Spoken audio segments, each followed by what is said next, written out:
Hoje estão sendo veladas em Porto Alegre, no Rio Grande do Sul, as duas vítimas, é isso? As duas vítimas da queda de um avião em São Paulo na última sexta-feira. Tanto o piloto, Gustavo Carneiro Medeiros, quanto o advogado Márcio Lousada Carpena, dono da aeronave, são velados em uma cerimônia reservada a familiares. Esse foi o 10º acidente aéreo no país só este ano, o que levantou debates sobre as condições do setor aéreo no Brasil e também no mundo. Temos aqui a satisfação de ter o Diogo da Luz, o Januzzi também é piloto.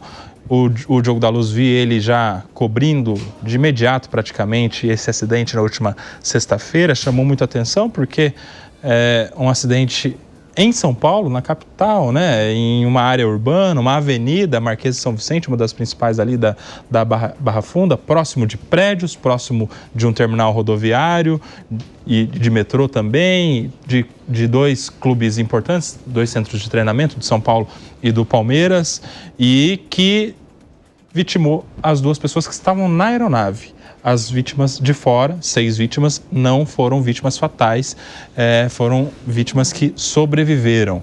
Diogo, qual a sua análise, o panorama sobre o que se tem até agora deste acidente? O que aconteceu não se sabe ainda, né? O que a gente pode supor é o seguinte: falha grave do piloto? Pode ser improvável. Falha grave dos dois motores pararem ao mesmo tempo?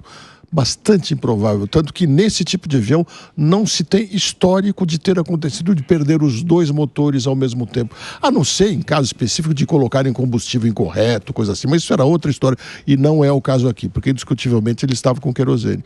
Então deve ser uma conjunção de fatores que aconteceu e diversas coisas levaram a isso. Vão se descobrir alguns erros na condução da pilotagem, vão se descobrir também alguns erros na manutenção do avião, alguns erros em diversas questões aí. Mas o que eu acho importante a gente trazer é que eu vejo muita gente já começou a discutir: nossa, precisa fechar o aeroporto porque é muito perigoso, não pode aeroporto na cidade. Aeroportos sempre são feitos perto das cidades, porque aeroportos servem a pessoas que moram nas cidades. E quando a gente faz aeroportos, normalmente eles são longe. O Campo de Marte vai fazer 100 anos. Congonhas, quando foi feito, era bastante afastado. Aí as pessoas vão no entorno do aeroporto, não tem jeito. E se a gente não tiver aeroportos, que são estações de passageiro, as cidades não vivem, não progridem.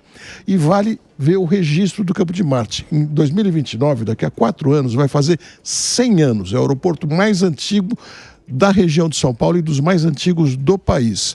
Nesses 100 anos, houve 2 acidentes, até onde me lembro, com fatalidades de pessoas que estivessem no solo. Um deles foi uma pessoa, no outro foram 6 pessoas. No total, 7 pessoas vieram a falecer nesses quase 100 anos do Campo de Marte.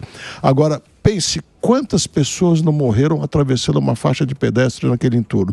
Quantas pessoas não morreram em uma série de acidentes causados por imprudências do homem. Se a gente for falar tudo que causa esse tipo de acidente tem que fechar, a gente teria que fechar a cidade e não teria onde viver. Então é preciso entender que, ao contrário, aeroportos, mesmo com isso que nós estamos vendo, são seguros, não são ameaças para a cidade de forma alguma.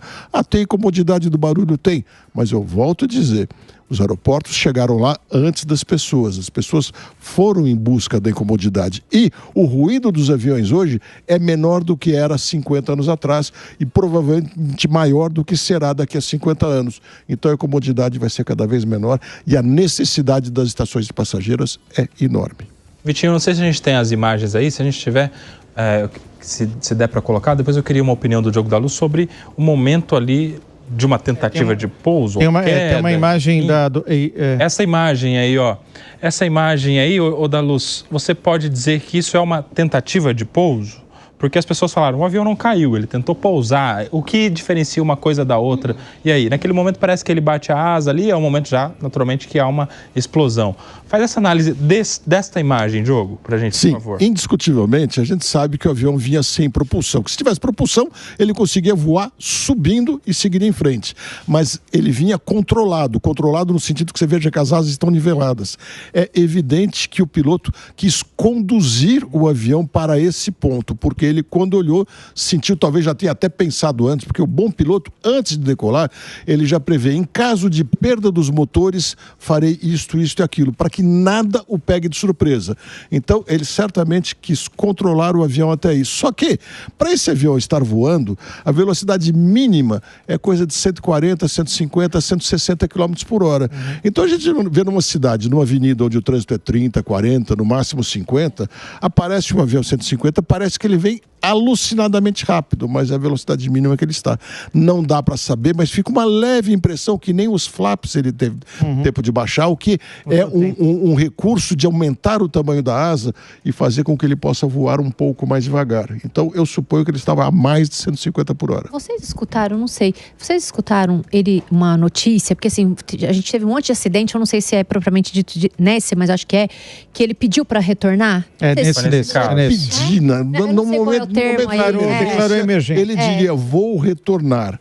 Mas se ele não tinha propulsão dos motores, não tinha como retornar. Porque antes de retornar, ele iria cair e não iria chegar de volta no aeroporto. Parece que você tem que ter uma altura mínima, uma velocidade mínima, para ter a possibilidade de retornar, não é isso? Exato. A gente acompanhou aqui o Fernando De Bortelli, se eu não me engano. De Bortelli, que é da paraquedas Aero, Exato. Que ele fala que ele não sabe exatamente para esse modelo de avião qual seria a velocidade, a altura aliás, é um mínima avião super seguro. Para isso? Esse avião. É um avião mesmo... Explica aí, Januzzi. É um avião muito seguro, é um bimotor, turbo-hélice. Ele deve ter, pelo que se entende, algum problema da manutenção ou de alimentação de combustível nesses motores. O piloto, ao meu ver, foi uma pessoa totalmente fria ao tentar pousar neste local, porque ele teria algumas opções. O rio, não se pousa em rio porque tem as pontes. A própria marginal, o que ele faria, o volume de veículos seria maior. Então ele optou por uma avenida larga em que ele pudesse tentar sobreviver. E pela velocidade, ele não tinha ali mais capacidade de voo, tinha vamos dizer, que estava planando, né? E ele vira, infelizmente, num determinado momento, refém da própria máquina que ele está operando. Então, pelo local, pela forma, pelo que aconteceu, só terem perdido as duas vidas, infelizmente, que estavam no avião, foi de um heroísmo ou de uma bravura, para mim, como piloto privado, de extrema responsabilidade de um piloto sabendo que estava caindo, né? Eles falaram que o avião, era de 1980. Tinha gente...